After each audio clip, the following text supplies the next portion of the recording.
나한테 3천만 원을 배상해라 뭐 이렇게 소송을 걸었던 사안이 있었어요. 그 소송 외에도 병원에 찾아와서 굉장히 난동을 많이 부리셨어요. 그런 부분들에 대한 불법행위 손해배상 청구를 역으로 단소 청구를 해서 상대방의 청구는 전부 기각시키고 저희의 청구를 인용받았던 최근의 사례가 있었습니다. 네, 안녕하세요. 변호사들의 이혜성 변호사입니다. 요새 시술이나 진료를 받고 효과가 미흡하거나 부작용이 나가지고 손해배상 청구하는 경우가 있다고 하는데 실제로 좀 어떤가요? 네, 실제로 부작용이나 의료사고가 발생해서 손해배상 청구를 하시는 경우도 있고 단순히 효과가 좀 불만족스러워서 하시는 경우도 있고요. 의료소송 하다 보면 정말 다양한 케이스들을 보게 되는 것 같습니다. 환자 입장에서는 돈을 내고 의료 서비스를 받는 건데 효과가 안 좋게 되면 그 문제를 삼을 수도 있다. 이게 좀 실무상으로 어떻게 될까요? 명확하게 의료사고가 터진 경우 있잖아요. 수혈을 했는데 혈액형을 다르게 꽂았다거나 그런 경우라면 당연하겠지만 단순히 치료 효과가 좀 좋지 않다고 해가지고 손해배상을 청구하는 건 사실은 쉽지는 않습니다. 여기서 이제 결과채무와 수단채무라는 법적인 개념을 이해하실 필요가 있는데요. 쉽게 말하면 이제 결과채무는 그 결과를 반드시 내야 되는 채무예요. 근데 이제 수단채무는 그 결과를 내기 위해서 최선을 다해야 하는 채무거든요. 의사의 진료채무는 수단채무에 해당합니다. 아래 판례에서 나오다시피 대법원은 예전부터 그 의사의 진료 채무는 반드시 치료라는 결과를 달성해야 하는 결과 채무가 아니라 선량한 관리자의 주의 의무로서 그 최선을 다하면 되는 수단 채무다라고 계속해서 이제 판시를 해왔고요. 저희가 이제 만약에 병원 측을 대리해서 혹은 의사 측을 대리해서 소송을 할 경우에는 시작부터 대문짝만하게 박아놓고 가는 판례가 될 수 있겠습니다. 지금까지 말씀 들어보면 병의원이 책임질 게 있나? 좀 이런 생각도 드는데 그런 경우는 거의 없나요? 이게 또 꼭 그렇지만 않습니다. 왜냐하면 이게 결국 선량한 관리자의 주의 의무로 현재의 의학 수준에 비추어 필요하고도 적절한 진료를 하였는가 라는 것을 보게 되는데 결국 과실이 있었는지 없는지를 보게 되는 거죠. 근데 이제 아시겠지만 환자가 그걸 어떻게 알겠어요. 그냥 가서 치료받으러 갔는데 의사분들이 어떻게 진료를 해줬고 뭐가 잘못됐는지 잘 모르잖아요. 그러니까 대법원에서 예전부터 의료사고 같은 경우에는 환자가 자신의 진료에 과실이 있었음을 입증할 때는 일반적인 채무불이행 손해배상에 대한 과실을 입증하는 정도보다는 약한 입증이면 충분하다라고 해서 환자의 입증의 부담을 덜어주고 있습니다. 마침 저희가 이제 좀 최근에 재밌는 판례가 있었는데요. 피부 질환이 좀 오랫동안 낫지 않아서 나한테 3천만 원을 배상해라 뭐 이렇게 소송을 걸었던 사안이 있었어요. 이것만 들으면은 뭐야 무슨 3천만 원까지 갚아 이럴 수도 있는데 주장을 보니까 굉장히 디테일하더라고요. 나의 이 병의 경우에는 보통 이 경구제를 쓰는데 너는 경구제를 쓰지 않고 레이저부터 쏴버려서 레이저 그거 비급여 아니냐. 그럼 결국 나에게 더 많은 돈을 받아가고도 치료의 결과를 낳지 못했으니 너에게 과실이 있다. 이런 식으로 굉장히 디테일하게 서면을 작성해서 오신 거죠. 과연 이 주장을 환자분이 떠올려서 했을까요? 치료가 잘 안 되니까 다른 피부과에 가는 거죠. 거기 원장님들 중에는 이 상황에서 원래 그렇게 하는 게 맞기도 해요 하시는 분들도 있고 치료 그렇게 하는 거 아닌데 하면서 이제 잘못됐다 우리한테 오면 이제 여기서부터 이렇게 이렇게 해가지고 낫게 해주겠다 이런 식으로 정보를 얻게 되는 거죠. 아까 말씀드렸다시피 환자분들은 이제 주장할 때 그 정도가 낮아도 되기 때문에 그렇게 되면 이제 원장님들은 나의 진료가 당시에 필요하고도 적절한 진료였다라는 것을 입증을 해야 되는 상황이 되는 거죠.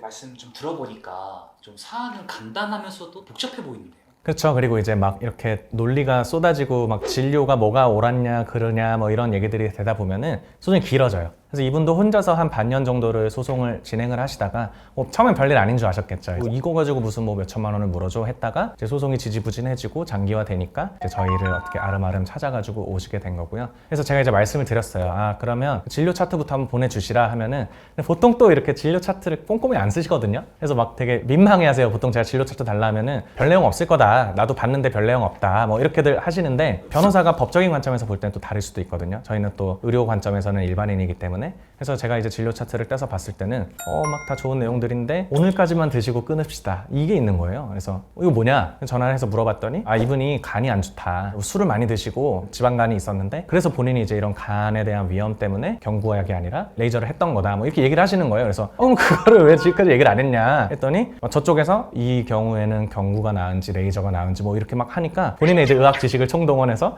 뭐가 나은지만 계속 얘기를 하고 계셨던 거예요. 그러니까 법적으로는 사실은 유의미한 주장들은 아니었던 거죠. 그래서 그 부분을 강하게 저희가 서면으로 작성을 했고 플러스 그 환자분이 사실은 이렇게 소송 외에도 병원에 찾아와서 굉장히 난동을 많이 부리셨어요. 고성방가를 하고 직원들을 위협하고 그런 부분들에 대한 불법행위 손해배상 청구를 역으로 단소 청구를 해서 상대방의 청구는 전부 기각시키고 저희의 청구를 인용받았던 최근의 사례가 있었습니다. 말씀 들어보니까 이게 뭐 단순히 몇 번 검색해서 해결하는 문제가 아니라 전문적인 지식이 좀 필요한 영역이라고 좀 느껴지거든요.